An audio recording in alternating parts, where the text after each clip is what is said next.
I should just stop there, please. Why? Don't say anything like that, please. Why? I'm trying to be reasonable with people, and I'm asking you not to say shoot people as a club. In this gripping encounter, a peaceful visit to a migrant hotel quickly escalates into a tense debate about immigration, free speech, and police powers. As tensions rise among locals, migrants, and officers, the situation takes a sharp turn when UK cops arrive and begin discussing the use of Section 34 powers to disperse the group. Throughout the exchange, viewers witness raw, unfiltered conversations about government policy, community safety, and the growing divide in Britain's streets.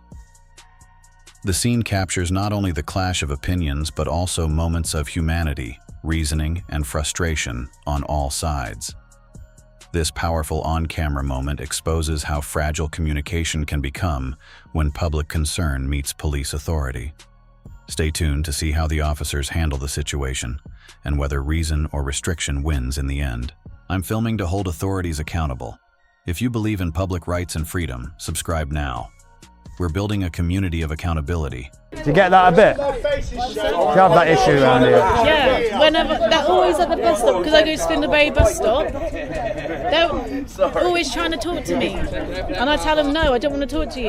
They're always like looking at me and yeah. Creepy, basically. Yeah, asking for my number and stuff. Yeah, my daughter, she's 18, she gets it in cold when she's got the baby with her and that. She's really pretty, like, 18-year-old girl, like, they all come up to her and yeah. But I think what it is as well is for them, they think... They even stare at my mum as well. Yeah, two pulled up in a car last Saturday when I was going out, when I was at the bus stop. Two of them, and I just walked down to the other bus stop because they were, like, freaking me out. Yeah, that's what I mean. Then what I think as well, they see American movies, they turn up, they see a pretty white girl, they've seen this in American movies, so them they're probably like, oh, and it's just dangerous in my eyes. Yeah, it is. I don't know how the police and the government... In their countries, their fucking women are covered up. Yeah. So when they come here and see you like that, it's like, whoa. To them, it's like, whoa. I don't know how the government can defend that. Yeah. What about? He's just said, because I said, would you let a migrant live in your house with you? He went, I have. You done that, I've let him eat at the table with me, and they've all turned vegan with me. I told you he's a lefty. Yeah, I told him he's a lefty. He started laughing. No, yeah, exactly. No, and I 100% agree. Didn't you, officer? Oh, you are? Officer. Yeah. You said you've had a migrant at the Where are you, table with you. Yes, family. And we cook for them and they cook for us. I just believe that we should be helping people. We should be helping each other. And I like I say, what's your name? First name. You don't. If you don't want to. I know it's being polite. No, that's fine. But as we've been saying, I just think it's just awful that they put you in a situation and it just. And it just winds people. You can keep it on if you want. It's not on. Right, listen. So obviously the understanding is obviously the population here is now growing. You know what I mean? So obviously it's full now. Obviously, perhaps if we never had a lame government, you know what I mean? You know, who's causing divide. And an ideology between everybody. Yeah, totally. You know what I mean? You know, and I'll stand here in front of everybody now, and I'll say, is Nigel Farage the answer? Probably fucking not, mate. No. You know what I mean? Because you know what's going to happen there. Because you know what he is? He's freaking skimming it. All the people who own these hotels, he probably knows them. He's got some backhands from them. And the issue you've got now, if he does get into power because he's brainwashed everybody, the people that have accepted it. And he doesn't deliver, it's going to cause an absolute. Oh yeah, it'll be count, drawn and quartered. Of course it will, and it'll be massive.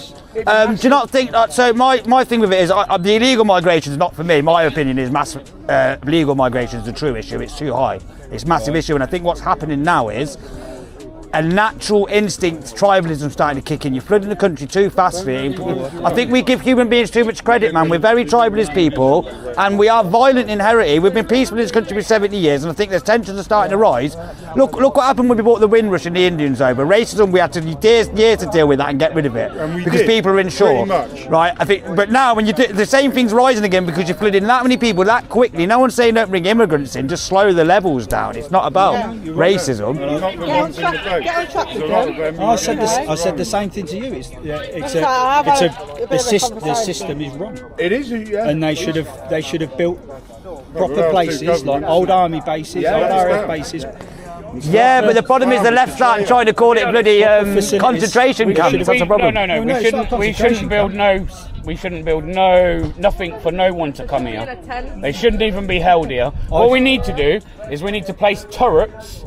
Dude, please, listen. I'll ask you to stop there, please. Why? Don't say anything like that, please. Why? I'm trying to be reasonable with people, and I'm trying to. And I'm being very reasonable. I'm asking you not to say shoot people as a club. No, I would. Please. You've just. Please. I was going to say shoot people. It was just putting them up there. When you start saying about turrets and stuff. If we stuck some turrets there, right, and we just shot in their direction, not at them, but like just close enough where like a few warning shots. Yeah, but that don't matter, does it? They'd turn round and go back. They wouldn't. They wouldn't. But the ocean's doing that. They're desperate. They're not desperate. The only thing they're desperate for is benefits. Who's been in the army? My uncle's in the army, and he said my uncle's was 28 years in the army, and he said to me, I wouldn't be having so many coming in so quickly. It's dangerous. So when the countries I've been to, when I've seen what happens when there's divides and people just at each other's throats, this is what worries me. This is what does worry me, when we don't care about each other. Yeah, but we do care about people. We are compassionate. But do you think the entire world's our problems to solve? You're asking me to care about someone from foreign lands who had no care for me or my family when they entered here illegally. Yeah, but they do. Though. No, they don't. I think generally people are inherently good. You're a good person. You're a good person. I just think we're all good people, and we just have to accept that and just try and make a better country. This is England. This is England. We're British is Britain is the best country in the world. No. Listen to this Britain stuff, because these people seem to think I'm British and they want to come here but to these make people a better think life. that once they get documents, they're British. They're not. They British. don't. They're not They don't. British. They do. I've had interviews with them. They do. They can't. I've literally Yeah, had they're an not illegal allowed, though. migrant stand there and tell me I'm British. Yeah, but they're not You're allowed British. to. You know, one of them sells illegal fags out of here. If you go onto Snapchat and click on the Snap Maps and you click right onto the thing, it takes you to every story of them. There's about 200 fags. I can't show you now because I've got no internet. But Can you And I got a hotspot. show us and then we'll start. Also, we'll you're deal on with about caring about people. Do you think if we all went invaded their lands, they would care for us? Would they fuck? We'll go and invade Africa. Do you think they're going to care about do you us? not think that little open bar? What? I've got them all, babe. Mate, he is an ultimate lefty copper, he is. He's getting clipped and put He on. means well. He means well, yeah. But I still can't agree with that. You know what I mean? No, my thing is, yeah, everyone in the world suffers, but when does it not have to be our responsibility anymore as peoples? Like, the whole world isn't our responsibility. I'm sorry, it isn't. And it doesn't matter how many people we bring into this country, we are not going to solve those countries' issues with them people's issues. Yeah, they'd be better off staying at home and solving their own issues. Oh look, we got fake. You go on an SIA course, or were you just handed one? Oh, I handed it, man. They pay for it these days, bro. Don't be silly. When I did it 15 years ago, bro, they give you all the answers for the test when you're doing it. When I was doing the test, bro, it was the biggest farce I've ever been to in my life. Right, we're just going to give you all the answers for your SIA badge. No wonder they're all useless and that. It's like, you know where you sat nav? If you keep using your sat nav, you never learn when you're going. That's what would have happened with their training. That's me. Yeah. Because they get given all the answers, they never learn it. Do you know what I mean? That's me, DP. I don't go anywhere without my sat nav, mate. I'd get lost. I would, honestly. I would get lost. But you'd be surprised if you took that sat nav away, how quickly, if you picked a map up, you'd figure it out. Oh, no way. Remember the old map, road map? Yeah. Imagine having to use one of them now. Right, Philly fresh, but it's carbon.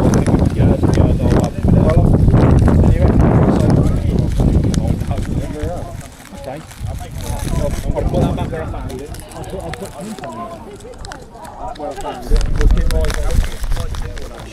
They're even coming along and stealing business off Boss Man. You know what I mean? I'm joking. Right. I can't lie. You're right. I've been covering these for about 3.5 years. Oh, he's the original migrant hunter, this one. I was covering the protests when you were lucky if you'd get 10 people stand outside a hotel. That's I better feel like than that Audit. probably used words like 115k, I think he's on. Oh, me and him have got some right bouters, bro. You should go watch out mine and his Banbury video where the copper comes about the drone and we just roast the copper. It's our favourite video, man. One of my favourites, man. He comes along going, I've got the info for the thing in the car, yeah, for the drone. He goes, we've got it, and he's just being arrogant, and he goes and gets it, and then he goes, right, and he smiles as if to say he's right, and I go, yeah, keep reading. He's sticking a microphone in his face, and the comments going, you fucking dick, he looks fuming. As you would know, that may then become a form of Even there, it's difficult, by the way. But from our point of view, if a Section 34 gets authorised... Isn't it Section 35? Well, Section 34 is what happens, Section 35 is when you breach it. Ah, okay. So Section 34 is the inspector going, you're not allowed in this area, and then I go, because of Section 34, you're now breaching a Section 35. Nice that information, because of the week in Tamworth, they didn't do the Section 34, they went Section 35, so that means they've broke the legislation, haven't they? Well, no. So we'll be using that information there to go and re-look into that, and then going back to Tamworth Police about that. The Section 34 would have been in place, but you might not have been informed of it. Well, they can't then not inform you about it and then punish you So they should have for ignoring it, They right? should have given you at least one warning. They didn't. Oh, okay. So then they've done it wrong, haven't they? Yeah, no, so Tamworth Police, that's going to be West. Yes. Juicy, because he Section 50'd me and forced me to give him the details, so that's a cheeky 375 when I had to go to the solicitors. Chilling, that'll pay Section for 50 is actually a very useful piece of legislation for us. Yeah, it does get abused to get people's details, because a lot of coppers do need to go to Details Anonymous, I know. Not being an arsehole. So one of the things that I always say, and I'm quite you can ask Aidan, I'm quite upfront. One of the things I always say is one of the biggest reasons that we have to arrest people. So do you understand? Have you had Code G explained to you? No. So PACE. Yeah. So PACE, Yeah. Police and Criminal Law Act 1984. It puts through some of the necessities for arrest. Yeah. So that's called our Code G. Yeah. You have to have reasons. One of the main reasons you have to be arrested is that we need to know who you are. We have to prove your identity. Yeah. Half the time that people will, 3/4 probably of the time that people will say you're committing antisocial behaviour. So under Section 50 of the Policing and Reform Act, give us your details or you'll be arrested. Yeah. It's because if we know who you are, we don't have to arrest you. Because if you do commit offence, we know who you are, we can deal with you later. Yeah. Via means of even like a voluntary interview. So you don't have to go to custody, you can just come in and be spoken But I to. do feel like you stretch the Section 50 on the antisocial when there wouldn't have been antisocial situations occur. You're just saying it's antisocial in your opinion. So antisocial. So this is where the law has been very cleverly written, because it's an antisocial behaviour as deemed by a normal and competent person. So you don't actually need to be offending anyone.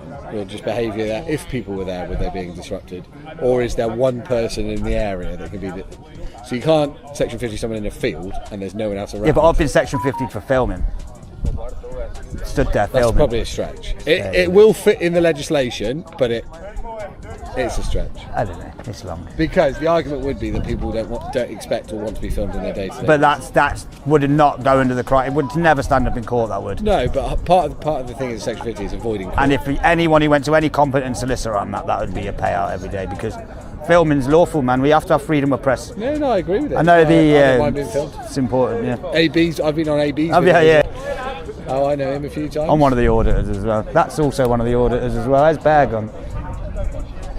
We get paid nice off you guys, so thanks for the revenue. Yeah, okay. Well, I know two of my colleagues had to pay out for AB for searching under Section 3. Section 3 is a use of force, not a search warrant. Yeah. He got he's been. That was in Banbury and Morrison's, that video. He's from Banbury. Yeah. Just a reader. Yeah. To be fair, I've had conversations with him when he's not filming. AB's a nice guy, you know. Yeah. Really nice guy. But I've had when he's filming, he was a bit of an arse, and he got really annoyed at me because I kept calling him by his name. No, because I know what he was trying to do. No, his style of police auditing, which is pretty similar to mine, is he puts the pressure on you to see if you can act accordingly and professionally. That's the point of it. Yeah. Like originally it was pin act because he was getting stopped photography in public. But then it morphed into... There was one that I got annoyed at him though, because I wasn't there, but I spoke to him the other day. It's when we had a suicidal girl on a bridge in Banbury, and he tried to film him, and my colleague that was there, he's an idiot. He was a bit of an idiot to read it, but it was just like we were trying to deal with that. Yeah. But he probably would regret. A lot of us regret some of the things we've done and filmed in the past. Don't get it twisted. We do. We will sit there going, we shouldn't have done that. Early on, see, we ain't got no bosses when we're doing this content creating. We start our own channels. It's like a journey where it just goes. And you've got every it right just to morphs. do it. I don't. We all make mistakes. But this is where I think the numbers are, this is where, again, people keep going about illegal migration. They do the old cliche thing, but it's not legal migrants. But I think legal migrants is the biggest issue, where if actual genuine refugees are getting overlooked now because the numbers are so high, and if the numbers weren't so high, what's happening. I think it would. If the numbers weren't so high, the refugees would be more received. And I can tell my personal opinion, not as a police officer, but as a person, is the Conservative government that was in power that basically closed all ways to get into this country. So the only option people had was to do it illegally. Yeah. And that's what. And then as soon as one or two people do it illegally, or one or two boats come across, people go, "That's how we do it." And that was the problem. Is basically by shutting the door, we force people to climb through the windows. Yeah, I get that. Is the metaphor. And because we've stopped them coming in by applying, where my best friend from university works for the Home Office, and his job was to interview people applying for asylum and stuff like that. And he said, when we had people applying for asylum, we could turn around and say no, and then we would go to the French or the Italians or the Germans, say, no, they're in your country, they've come from there, they're going back there, and the French and Germans or Italians couldn't say no. But then when we left the EU, if we were trying to send them back, they were like, no, they're in your country, it's your problem now. But because we closed all forms of them getting in, the only way they could get in was illegally. And because of our laws weren't in place to then deal with them. Well, the maritime law, the loophole that fucks us with it, didn't it? And then also the fact is that when they got here, there was no plan to look after them, so that all they did is put them in hotels which were closed after COVID, because the hotels were like, yes, we want the money. I just think if the government don't slow immigration down, the tensions are going to continue to rise. Racism's going to rise because a lot of the British people are pissed off and said no. They've said for 30 years no. It's not out of racism or hate to anybody, but when we've had politicians over the years that have run political, trying to get into power on the basis of slowing immigration down, we even did Brexit, which is the main pretenses why we left Europe, was on that, and they got ignored. This is why it's happening. Brexit, I did geography at university. I literally studied Brexit, and I could get very political into Brexit, in my personal opinion, because the whole country was lied to about Brexit by both sides. There was a lot of things that were said about Brexit that weren't true, and the reason people voted for it was because they were going to control our borders. When actually, when leaving the EU, we have less control. Yeah. Because we're an island nation. Yeah. If they cross the sea, it's funny how they come across the sea though. But for years, Britannia rules the waves. So, obviously, it was Boris Johnson that was Brexit in the end, wasn't it? Now, do you think he could have done?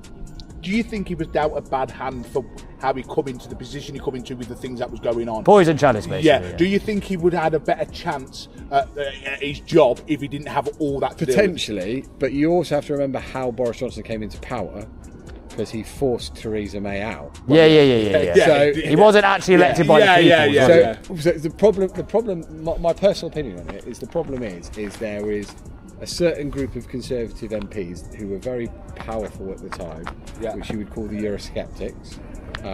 So people like Jason Rees-Mogg is probably the most famous.